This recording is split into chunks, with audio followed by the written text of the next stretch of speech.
आज मी साफसफाई केली पूर्ण बेडरूमची, जाम पसारा झालेला. तर नमस्कार मंडळी, स्वागत करते तुमचं मिनी ब्लॉगमध्ये. आणि आजपासून श्रावण चालू झालं. ते श्रावणातला पहिलाच शनिवार होता म्हणून आम्ही गेलेलो देवळात. ते पण आमच्या गावातच हनुमान मंदिर आहे, तिथे गेलेलो.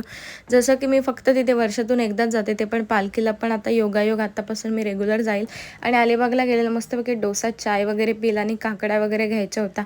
घरी आलो आणि मस्तपैकी कॉफी एन्जॉय केली. आणि मी आज मुहूर्त लावला बेडरूमची साफसफाई करण्याचा फायनली.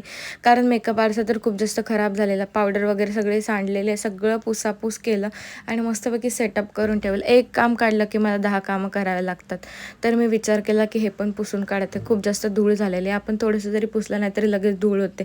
तर मग मी विचार केला आणि ते पण सगळं पुसून वगैरे काढलं. भिंती वगैरे पुसल्या, झाडूने वगैरे झटकून काढलं. फॅन वगैरे पुसायचा होता कारण खूप जास्त घेरू वगैरे लागलेला. थोडे दिवस काय पुसलं नाही की लगेच असं होतं, पण मी मध्येच खूप कंटाळा केलेला, त्याच्यामुळे खूप जास्तच घाण झालं. मी विचार केला गणपती आलेतच आता, पण जाऊ दे चल, नंतर मग सगळंच पुसून काढलं. त्याच्यानंतर एक काम केलं की 2 कामं केली, 3 कामं केलं, असं पुरापूर बेडरूम साफ करून टाकला. आणि कपाटावर आमच्या खूप जास्त पसारा असतो नेहमीप्रमाणे, तर तो पण मला सगळा साफ करायचा. आमचा कपाट असं पूर्ण लाकडाचा असल्यामुळे तिथे घेरू आम्हाला जास्त असतो, तर ते मला रेग्युलरच करावं लागतं. मग काय विचार करता करताना फायनली मी बेडरूमची साफसफाई डन झाली. सो आता मला काय टेन्शन नाही. जेव्हा साफसफाई करते ना, तेव्हा कसला भारी वाटतं बेडरूम, असं वाटतं की मस्त वाटतं, एकदम रिलॅक्स. तर असा होता माझा आजचा दिवस. भेटू उद्याच्या व्लॉगमध्ये. एक व्लॉग कसा वाटला आहे सांगा.